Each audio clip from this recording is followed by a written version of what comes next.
Good morning students, welcome back to my channel. आज हम करेंगे रागों का परिचय, विभिन्न रागों का परिचय। उसको एक चार्ट में हम आपको बताएंगे किस तरह से रागों का परिचय याद करें, क्योंकि बहुत बच्चों की क्वेरी आती है कि मैम हमारे पास संगीत में वोकल नहीं था। जिन बच्चों के पास वोकल होता है वो तो राग ईजिली कर लेते हैं, लेकिन जो वादन से होते हैं, वादन से रिलेटेड होते हैं, वो रागों को कैसे करें। तो ये बहुत सिंपल टेक्निक है कि रागों के परिचय को हम कैसे याद करें। ठीक है, तो अब तो और भी खुशी की बात है कि एलटी ग्रेड वैकेंसी आने वाली है। तो एलटी ग्रेड वैकेंसी 28 तारीख से आपकी वैकेंसी फॉर्म भरने शुरू हो जाएंगे। तो आप सब तैयार हो जाइए बिल्कुल तैयारी के लिए। और एग्ज़ाम अगर आप देंगे तो मुझे लगता है कि बहुत जल्दी आपका ये निकल जाएगा। आप रेगुलर हमारी क्लासेस ज्वाइन करिए और जो भी क्लासेस में कराया जा रहा है उसे आप रेगुलर याद करिए। आप रेगुलर उसको पढ़ेंगे, एक कॉपी बनाएंगे तो ज़रूर ही आपका निकलेगा। मैं आपको गारंटी देती हूँ, इतने सारे बच्चों का निकला है पिछली बार जब हमने क्लासेस ली थी। तो अगर आप क्लासेस को कंटिन्यू करते हैं तो रेगुलर आप कंटिन्यू करते हैं तो आपको ज़रूर ही इसका फ़ायदा होगा।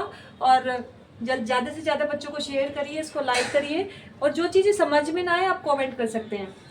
जब तक हम लाइव क्लासेस नहीं ले रहे हैं तब तक आप कमेंट करके कुछ भी चीज़ें मुझसे पूछ सकते हैं, जो चीज़ें आपको समझ में नहीं आ रही है। अगर आप रेगुलर ऐसे करेंगे तो आपको गवर्नमेंट जब जॉब आपकी पक्की है। तो अब धीरे धीरे विज्ञापन सभी निकलेंगे और पुराना भी आपने भर रखा होगा, टीजीटी पीजीटी जो अभी जुलाई में होने वाला था, लेकिन मुझे लगता है कि अभी नहीं होगा, तो 1-2 महीने बाद होगा, इसी वर्ष होगा। और एलटी ग्रेड की वैकेंसी आ चुकी है, वो भी होगा। तो इन सब की तैयारी आप करते जाइए। कुछ टॉपिक ऐसे हैं जो हमारे सभी कॉम्पिटेटिव एग्जाम में काम देते हैं, जैसे कि RRSC, KVS, और जो हमारी निकलती हैं असिस्टेंट प्रोफेसर। रागों का परिचय सभी आपकी जितनी भी तैयारी है, जितनी भी कॉम्पिटेटिव एग्जाम है, सब में आपको रागों का परिचय याद करना होगा। और एमए के बाद बच्चे क्या करते हैं, नेट देते हैं, तो नेट में भी आपको काम देगा। GIC है, एलटी ग्रेड है, सब में आपकी ये जितने भी मैं टॉपिक कराऊंगी सभी आपको अगर आप कर लें तो ज़रूर आपका सिलेक्शन किसी न किसी एक में हो जाएगा। तो आज हम कर रहे हैं रागों का परिचय। तो रागों का परिचय जो मुख्य राग है वो मैं आज आपको कराऊंगी। इसी तरह आप चार्ट बनाएंगे, हम रोज कुछ मिनट की रोज चीजें करेंगे। तो आज रागों के परिचय में हम सबसे पहले लिखेंगे राग मालकोश। जैसे कि आपने बहुत पहले से ही जाना होगा कि राग मालकोश बार बार राग मालकोश को हम बार बार हमारे 12th में, 11th में, 9th, 10th में शुरू से ही राग मालकोश चलता आ रहा है। तो राग मालकोश बहुत इंपॉर्टेंट राग है। इसका पता होना चाहिए कि हमारा ठाट इसका क्या है, भैरवी ठाट से। कौन से ठाट से है, भैरवी ठाट से है। इसका स्वर है रे ग। भैरवी ठाट की जो मुख्य विशेषता होती है उसमें रे गा धानी स्वर कोमल होता है। क्योंकि राग मालकोश में रे स्वर वर्जित है और पा स्वर वर्जित है, तो इसमें केवल कौन सा स्वर कोमल होगा, ग ध नी। गा धनी स्वर क्या हो जाएगा, इसमें कोमल हो जाएगा। इसका वादी स्वर है मा, यानी कि मध्यम, और संवादी स्वर है सा। ठीक है, वर्जित स्वर इसमें कौन से हैं, वर्जित स्वर कौन से हैं इसमें, रे और पा। ठीक है, तो इसलिए इसकी जाति क्या बन जाएगी, ओडव ओडव। क्या बन जाएगी, ओडव ओडव। और इसका जो समय है वो है रात्रि का तृतीय पहर, रात्रि का तृतीय पहर।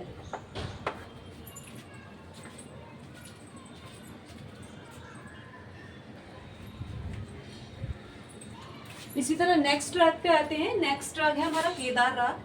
केदार राग किस ठाट का राग है, कल्याण ठाट का राग है। इसमें स्वर लगते हैं दोनों मध्यम स्वर का प्रयोग किया जाता है और सभी स्वर शुद्ध प्रयोग किए जाते हैं। तो जब भी हम अपना ये लिखना शुरू करेंगे इसी तरह से चार्ट बना लेंगे और इसी तरह से लिखते चले जाएंगे और बार उसे रिवीजन करेंगे तो आपको ये राग जल्दी से याद हो जाएंगे। वादन वालों के लिए मैं स्पेशल कह रही हूँ कि जब आप लिखेंगे इस चार्ट को और बार कंपैरिजन में रागों को याद करेंगे तो वो इजिली याद होंगे। इसका वादी संवादी है मध्यम और संवादी है इसका षडज।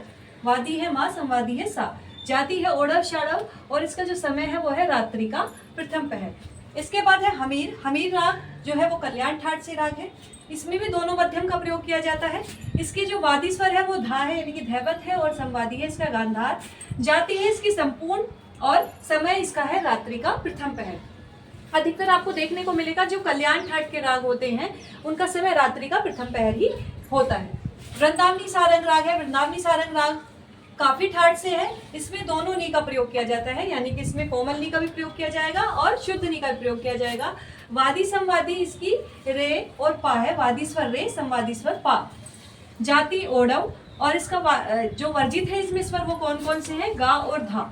गा और धा वर्जित होने के बाद इसकी जाति ओडव बन जाती है। उसका समय है दोपहर, दोपहर को या हम कह सकते हैं दिन का द्वितीय पहर। इसके बाद भैरव, भैरव जो कि आपका आश्रय राग भी माना जाता है। आश्रय राग मतलब जो ठाट के नाम पर राग होते हैं उनको आश्रय राग बोले जाते हैं। 10 ठाट है तो 10 ही हमारे आश्रय राग है। तो भैरव, भैरव ही इसका ठाट है। इसमें रेधा कोमल लगता है। वादी संवादी, वादी स्वर इसका धैवत और संवादी इसका ऋषभ।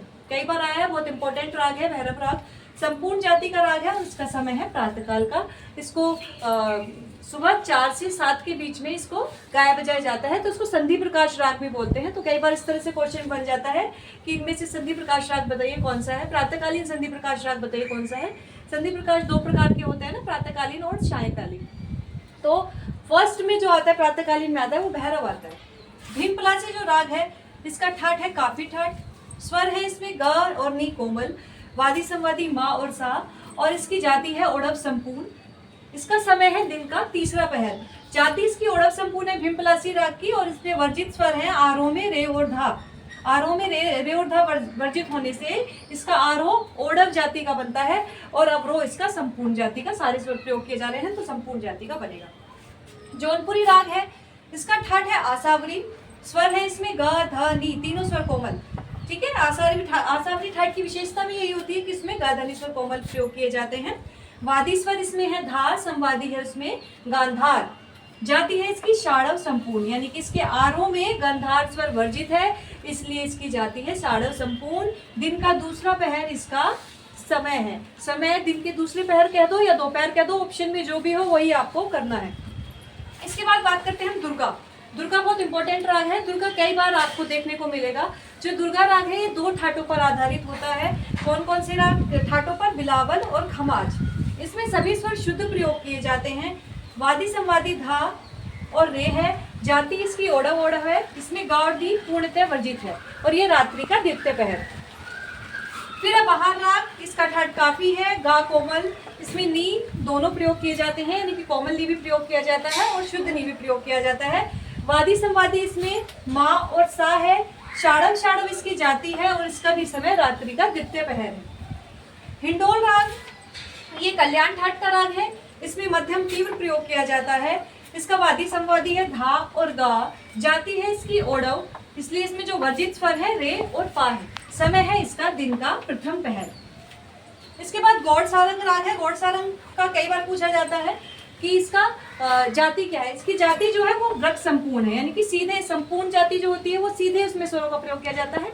लेकिन व्रत का अर्थ होता है टेढ़ा, जिसका आरोह अवरोह सीधा न जा करके टेढ़ा होकर के जाए, वो व्रत संपूर्ण जाति कहलाती है। तो ये भी गौड़ सारंग भी आपका कल्याण ठाट का राग है। इसमें दोनों मध्यम का प्रयोग किया जाता है। वादी संवादी गा वादी है और संवादी इसका धैवत है और दिन का द्वितीय पहर इसका समय।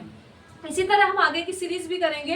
राग बहुत इंपॉर्टेंट है और इससे संबंधित क्वेश्चन दिल्ली DSSB में बहुत बनते हैं, KVS में बहुत बनते हैं, LT ग्रेड अब आपकी आने वाली वैकेंसी उसमें बनेंगे।